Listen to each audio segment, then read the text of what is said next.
My girlfriend asked to see other people. I didn't stop her. But what happened next changed everything. I thought we had a future, a life beautifully mapped out, until one dinner conversation ignited a fire that burned everything to the ground. What she started as a game, though, ended with her losing everything and me finding the real love I deserved. You know that feeling when you think you've got it all figured out? At 28, I truly believe my relationship with Clara, who was 27, was rock solid. We'd been together for 3 years, lived together for 2, and honestly, everything was perfect. I even found myself covertly checking for engagement ring styles on my lunch breaks.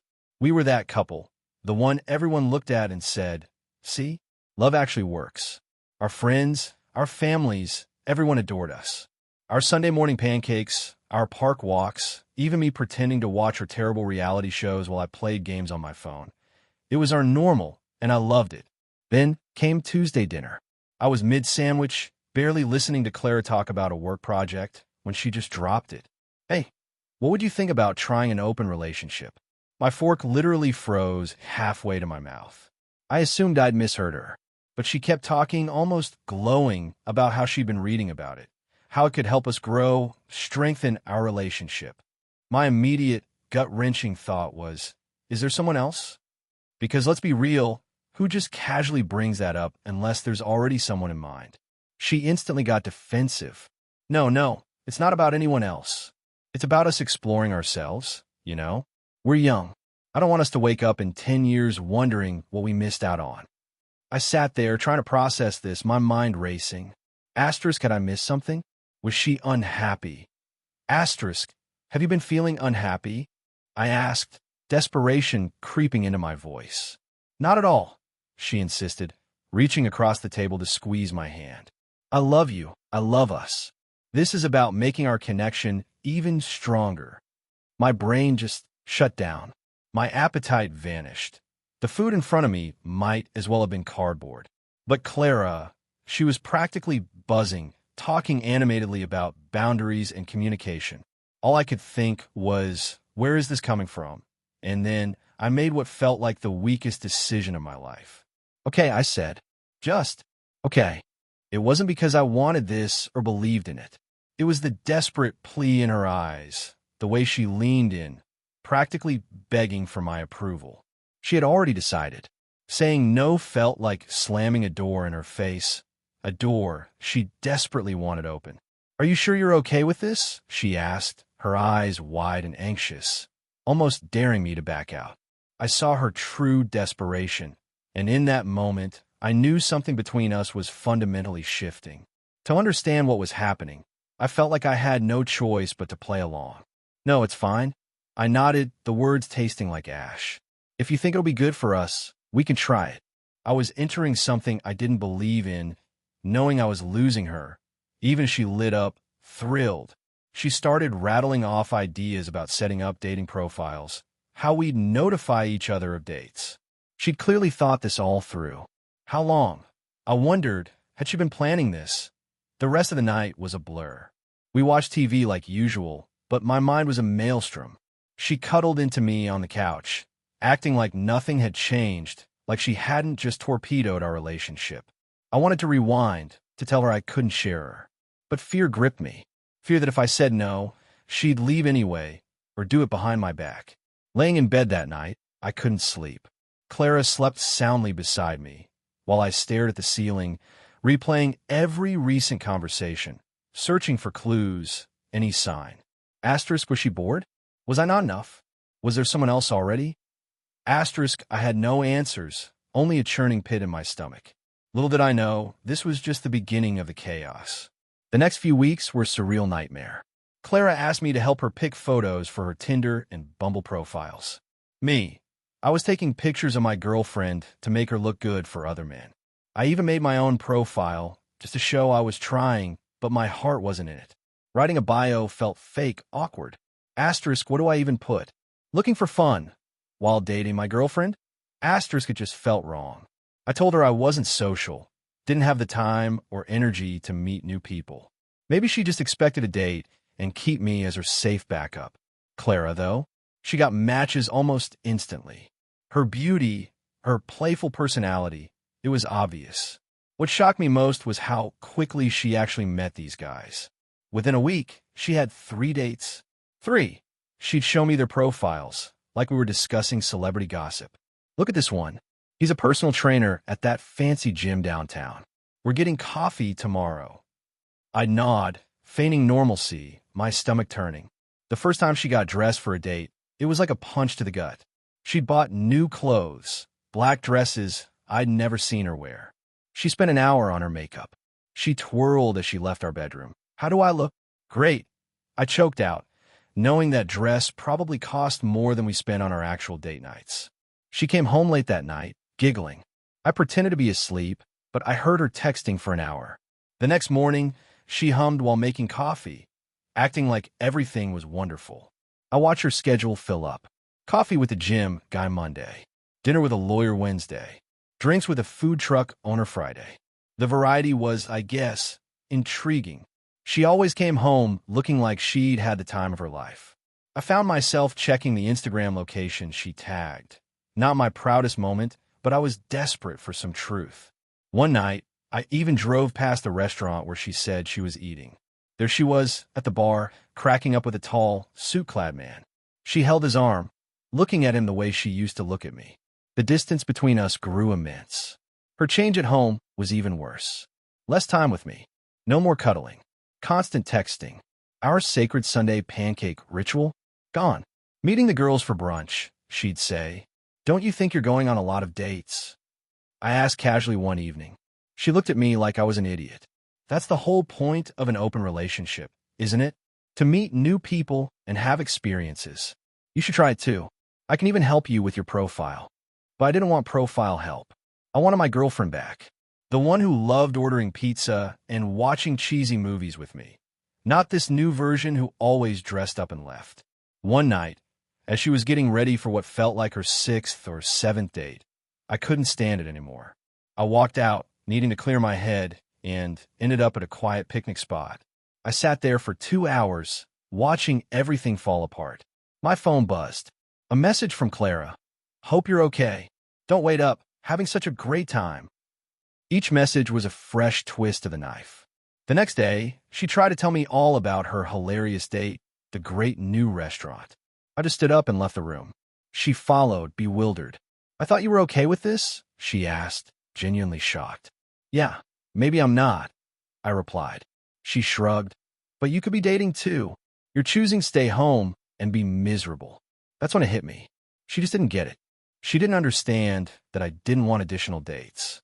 I wanted her, her old self, the one who liked our boring, normal existence together. 3 weeks. 3 weeks of watching her dress up for other guys. 3 weeks of lying awake, wondering where she was, who she was with, what she was doing. My thoughts were a mess. I kept waiting for her to wake up, to realize how ridiculous this was, what she was throwing away. But she never did. She moved through it with unapologetic pride, like she'd unlocked some higher level of dating that we mere mortals couldn't comprehend.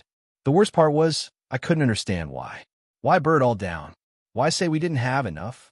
It finally clicked. This was unfixable. There was no going back. The end was irreversible. And for once, I wasn't sure I cared. The thought of her living her life carefree while I was drowning in misery ignited something in me. I wanted her to regret everything, to show her what she'd thrown away. I had no plan yet, but I knew I wouldn't suffer while she had fun. I needed to talk to someone who would understand how messed up this all was. That's when Lily started visiting more often. Lily, Clara's best friend since freshman year of college. She was the one who came to our movie nights, helped us move furniture, brought soup when one of us was sick. One of those genuinely good people who just make everyone feel heard and important. She's a kindergarten teacher, and it totally suits her. I'd always seen her as Clara's friend, pretty, long brown hair, green eyes, always smiling. I definitely put her in the friend zone. Plus, she dated David for 2 years, though they'd split a few months ago. She first came over after Clara started her open relationship to borrow mixing bowls for a birthday cake. Clara was out with some new guy, and Lily sensed something was off with me. You look terrible, she said directly. What's going on? I hadn't intended to tell her everything, but it just poured out. How Clara had announced the open relationship. How she was practically dating a new guy every night. How crazy I felt watching it all. Lily sat and listened, truly listened, not just waiting for her turn to speak. When I finished, she shook her head. That's not an open relationship, she said quietly. That's just Clara doing whatever she wants without caring how it affects you. Something about hearing it from someone else made me feel less insane. After that, Lily started visiting more often, usually when Clara was out. We watch movies, order takeout, just hang out and talk. It was nice, having someone who understood what I was going through. One night, after a month of Clara exploring, Lily seemed particularly concerned. I saw her fiddle with her jewelry, a telltale sign she was anxious. I need to tell you something, she whispered from across the couch. And it might make things weird, but I can't keep pretending. My stomach did a weird flip. Maybe deep down I knew what was coming. I've had feelings for you for a long time, she confessed, twisting her hands together. Like, since before you and Clara even got together.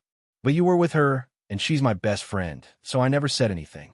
I started dating David, hoping it would help me get over it, but she trailed off. I just sat there, stunned. Lily, kind, funny, lovely Lily, had feelings for me? How could I have missed that? She was the one who helped me pick out thoughtful gifts for Clara, while Clara was now undecided about a meaningful relationship with me. Clara rarely texted to check in, but Lily had made me homemade chicken soup when I was sick. Have I been blind all this time? You don't have to say anything, she said hurriedly. I just needed you to know.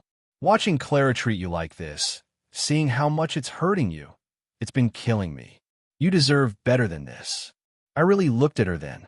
Her eyes shone in that simple green sweater, her hair in a messy bun that somehow made her even prettier. I was baffled by how I hadn't noticed her before. But Clara's actions still haunted me. She believed I'd wait, like a devoted idiot, while she paraded around with multiple guys, like I was just a safety net for when she got bored. That was her biggest mistake. She was out there doing whatever she wanted, assuming I'd be there when she returned. Nope, that chapter was over for me. I no longer played by her rules. This was personal. I was shooting my shot. I took a deep breath, feeling that shift, that moment when I took charge. Lily, I said, surprised by how steady my voice sounded. She edged closer on the couch. I know this is complicated. I know I'm probably making everything worse by telling you this. But seeing you so unhappy these past few weeks, I just couldn't stay quiet anymore. She leaned in, and she kissed me. I should have stopped. I should have thought about Clara, about our friendship, about how messy this would be. But I kissed her back. It wasn't just a kiss. We slept together. This was different. Lily noticed me. She liked me. She asked what I was thinking, cared about my feelings. Later, lying in the dark, I processed it all. This had gone far. Everything had changed. Knowing I'd slept with my girlfriend's best friend, it should have felt like crossing a line. But all I could think about was how good it felt. This was no meaningless rebound, no impetuous mistake. She turned, raising herself on her elbow, looking at me. What are we going to do? She asked, quietly but steadily. Staring at the ceiling, I sighed. I should have felt guilt, conflict, everything. Instead, after weeks of choking in Clara's wreckage, I could breathe. I don't know, I admitted. Lily paused, then asked, I don't regret it. Do you? That insane thing? I didn't. Not even briefly. I saw things clearly for the first time since this open relationship tragedy began. Our demise wasn't my fault. I hadn't broken trust. Maybe I deserved someone who wanted me. Just me. Clara's going to lose it when she finds out, I remarked. Probably, Lily said. But isn't it funny how she thinks it's perfectly fine for her to date other people, but the idea of you doing the same would drive her crazy? It was her point exactly. And then I thought, maybe Clara should get a taste of her own medicine. I didn't tell Clara about Lily immediately. Part of me, a petty part won't admit, wanted to watch her reaction to hints first. After seeing her parade around with different guys for weeks, I thought she deserved it. After Lily left, Clara returned from staying at Sarah's place. She chatted about her girls' night while pouring coffee. I dropped the first hint. Oh, Lily stopped by last night, I said casually. We had a really good talk. Clara's coffee pot grass froze. Lily was here? Yeah, we hung out for a while. She's really easy to talk to, you know? Clara dropped her coffee mug, spilling some on the counter. What did you guys talk about? Just stuff, I shrugged. Life, relationships, feelings. It was nice. Her expression was priceless. Her next hour was spent frantically texting someone, probably trying to get details from Lily while pretending to watch TV with me. She kept glancing at me, trying to piece together what had happened. Over the next 3 days, I mentioned Lily more. How hilarious she was, her genuine understanding, how we texted. Clara would always have this tight, strained look, like she was trying not to react, but couldn't. One morning, when I smiled at my phone while emailing Lily, Clara practically leaped across the couch. "Who are you texting?" she demanded, failing spectacularly at casualness. "Just Lily," I said. "She's really into this new show I recommended." Clara tried to grin, but it looked like anguish. "You guys have been talking a lot lately." "Yeah, she's great to talk to. Really gets me, you know." Clara started checking my phone when I left it sitting around. She thought she was being sneaky, but I caught her browsing my texts when I was in the bathroom or kitchen. The amusing part? I'd removed all Lily-related evidence, but I'd left enough pleasant, innocuous texts to make her suspicious and just a little insane. Clara even started appearing at my known locations. I'd mentioned getting coffee at a cafe near work, and she'd just show up, or she'd arrive an hour after I said I was meeting friends at a bar, claiming she was in the neighborhood. The best part? Her own dates started getting canceled. She suddenly came home more, wanted to watch movies, cook dinner together. It was like watching someone mark their territory without actually acknowledging it. Finally, after many attempts to get closer, which I always subtly blocked, she just came out with it. "Are you seeing someone else?" "Isn't that kind of the point of an open relationship?" I asked. "To see other people?" "Yeah, but who is it? Is it Lily? Are you sleeping with Lily?" I only answered, "I thought we weren't supposed to share details about our other partners." "Isn't that what you said when I asked about your dates?" Clara faltered. Her eyes widened. She probably thought back to my Instagram followers, likes, online interactions. She'd obsessively read Lily's social media posts. Lily's coffee shop selfie was the final blow. A coffee establishment where I have my morning coffee. Clara rang me immediately. "Are you with Lily right now?" "Clara, I'm at work. But you always get coffee at that place in the morning. Did you meet her there?" I let her panic, then said, "That coffee shop has like 1,000 customers every day. People can go to the same coffee shop without it meaning anything." Clara wasn't convinced. After weeks of arriving home late from her dates and never telling me who she was with, she now demanded to know my every move, who I saw, what I did. Lily laughed when I told her about Clara's behavior. We met discreetly at her house, so Clara wouldn't see us, and all my doubts about getting involved with her vanished. I felt completely justified. She really can't handle not being in control, can she? Lily asked one night while we sat on her couch. "Nope," I said. And the best part? She can't even complain about it without admitting she never actually wanted an open relationship. She just wanted permission to cheat. Clara switched tactics one night at home. She dropped a bomb that changed everything. "I think we should close the relationship again," she said, sitting on our couch, looking serious and anxious. "I think we've explored enough," she murmured, taking my hand. "We could go back to how things were before. Just you and me." The same person who had been dating randomly for weeks was now sitting there, acting like she was doing me a favor. It made me laugh, a hollow, bitter sound. "Just you and me? Like the past few weeks never happened." "Well, yeah," she answered, confused by my response. "Isn't that what you wanted? You haven't seemed happy with the open relationship." I quit playing games then. "You're right. I haven't been happy watching my girlfriend go on dates with a new guy every other night while barely acknowledging my existence." Her face did this odd thing where she wanted to look empathetic but utterly failed. "I know it was hard for you, but that's why I'm saying we should close things up again. We can work on ourselves, work on us. Work on us." I repeated, my voice dripping with sarcasm. "Like how you've been working on getting to know half the guys in this city." "That's not fair," she defended. "You agreed to the open relationship. You could have been dating too." "Oh, I have been," I responded, watching her expression. "I've been seeing someone." Clara paled, a sickly white. "Really? What? Who? Does it matter?" I asked. Isn't that what you wanted? Both of us exploring and having new experiences. She leaped from the couch. Of course it matters. Who the hell is it? How long? Her eyes widened. It's Lily, isn't it? I just sat there, letting her squirm. She ran her hands through her hair and paced our living room. It is Lily, isn't it? That's why you've been talking about her so much. That's why she's been avoiding my calls. My best friend, she cried. Really funny how you're allowed to sleep with whoever you want, but the moment I do the same, it's a problem. But it's Lily, she shouted. She's my best friend. You can't sleep with my best friend. Standing, I looked her dead in the eye. Actually, I can. And I did. Clara reeled. She looked at me like she couldn't believe what she heard. What did you just say? I slept with Lily. Multiple times, actually. And you know what? It was great. She actually cares about my feelings, which is more than I can say for you lately. Clara's face twisted from disbelief to pure wrath in 2 seconds. You're lying. Lily would never do that to me. Really? Because she did. I watched realization dawn on her face. Want to know what else? She's had feelings for me for years. Even when she was dating David, she was thinking about me. You're lying to hurt me. Clara shrieked, but I saw doubt flicker in her eyes. I'm not. Remember last Thursday? I pressed. When you were out with that startup guy, Lily came over. We talked for hours. Then we slept together. She sees me as a person, not just some backup plan waiting at home while you live your best life.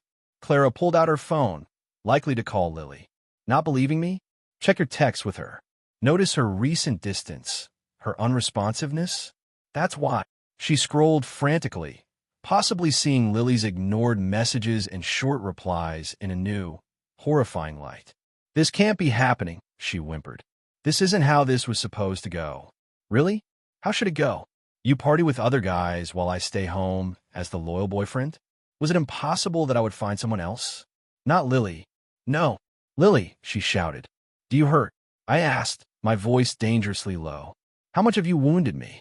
Did you ever consider how it felt to watch you dress up for other guys, come home late smelling like someone else's cologne, and barely look at me? That was different, she protested. Those guys didn't mean anything. That doesn't improve it. I snapped. While you had meaningless hookups, I developed serious affections for someone. Real feelings, Clara. True sentiments. Lily and I go beyond physical. We chat, we chuckle, we really care about each other. When was the last time we talked about something other than your dating life or new experiences? Clara slumped, defeated, onto the couch. What are you saying? She whispered. That I want to be with Lily. This open relationship situation revealed my true desires. This person doesn't ignore me. Then she cried. Big, dramatic sobs. It would have worked on me a month ago, but all I could think about was how she hadn't cried over how much she'd wounded me. We can fix this, she sobbed. We can go back to how things were. We can't, I said, shaking my head. Because now I know what it's like to be valued. I won't settle for less. Clara did something unexpected then. She stormed out, keys in hand. I'm going to Lily's place to sort this out once and for all. She slammed the door, so I grabbed my phone to warn Lily. She's coming, I texted. Let her come, Lily replied. Lily's always been serene. Nothing shakes her. I offered to come over to support her. No, Lily responded. I need to handle this. She's been my best friend for 10 years. I owe her that much. I spent the next hour pacing around our apartment, checking my phone every 2 minutes. The air felt thick, heavy like before a storm. Finally, Lily called. She came screaming. Lily said, her voice shaky. My neighbors undoubtedly heard everything. She kept screaming about how I betrayed her, was a bad friend, and planned this. What did you say? I asked. I told her the truth, Lily replied. That I had feelings for you for years, but never acted on them because she was my friend. But watching her treat you like garbage these last few weeks made me realize she never deserved us. Our relationship wasn't intended, but I don't regret it. Clara didn't like that, Lily continued. She tried to force her way into my apartment, saying she needed to see whether you were there. She accused me of hiding you when I blocked the door. She's completely lost it. Lily added, she listed all the random occasions we hung out to illustrate we'd been sneaking around for months. She even mentioned your couch-moving help last year, like when she was too busy working to help. She thought any encounter with you and me was evidence of an affair. Me bringing you soup when you had the flu? A cover for hooking up. Our group movie nights? Just an opportunity to get close. She began crying, Lily said, like sliding down my doorframe crying. Claimed she never intended this. My neighbor checked on me. It was humiliating. After Mrs. Chun threatened to call the police over the disturbance, Clara left. She told me she'd ruined everything and would never forgive me. Clara returned to our house 20 minutes after my call with Lily. She looked awful. She entered and saw me sending Lily updates on my phone, and she just lost it. Are you texting her now? Planning your next gathering? Since when have you two laughed at me behind my back? Clara, no one's laughing at you. You harmed yourself. I did nothing. I suggested an open relationship to strengthen us, she cried, tossing her purse across the room. I never told you to sleep with my best friend. No, I said calmly. You just wanted permission to sleep with whoever you wanted while keeping me as your backup plan. She grabbed our photos and gifts and started putting them in a box. I'm staying with Sarah, my true friend, someone who wouldn't backstab me. Fine by me, I added. Take whatever you want. That paused her. Just that? Not even try to stop me. Why would I asked. You made it clear that you value something other than me or our relationship. She stopped packing and sat on the couch, visibly shrinking. I believed you would always be there, she whispered. That no matter who I dated, you'd be there when I settled down. The truth finally emerged. She experimented without me, but I was her backup plan, her guaranteed happy ending. Well, you guessed wrong, I informed her. I'm not a puppy waiting by the door while you have fun. I have emotions. I deserve more than second place. But you were my second pick. I adore you. No, Clara, I said, my voice firm. You adore having me around when convenient. There's a difference. Her wailing resumed, but I didn't feel anything. Not wanting to soothe her, not guilty, nothing. Just emptiness. I'll get the rest of my stuff tomorrow, she mumbled, picking up her box. I can't be here right now. After she departed, I called Lily. Just hearing her voice calmed me. That night, we chatted about Clara, about ourselves, and about the future for hours. Some of their mutual friends were already taking sides, with most dubbing Lily a backstabber without knowing the full tale. I don't care, she said. Think what you want. I know reality. In my half-empty apartment, I noticed Clara's stuff was gone. I felt relieved, like I could breathe again. I urged Lily, come over. Stay with me. Yes, she agreed. I was done caring. The next morning, Clara came to pick up her items. She brought Sarah and two other unfamiliar friends. Clara had told them her side of the story, so they looked at me like I was the bad guy while helping her pack. I bought your Xbox for your birthday, she remarked, unplugging it. Fine, take it, I said. I didn't care anymore. Lily arrived halfway through packing, reading between the lines when I texted her about coffee. Clara's friends whispered when Lily entered, but Lily ignored them and offered me my coffee. Really? You'd flaunt this? Clara snapped. Nobody's flaunting anything, Lily remarked calmly. I'm just here to support my boyfriend. Neither of us had used that word before. Clara looked like she'd been slapped. Packing got faster after that.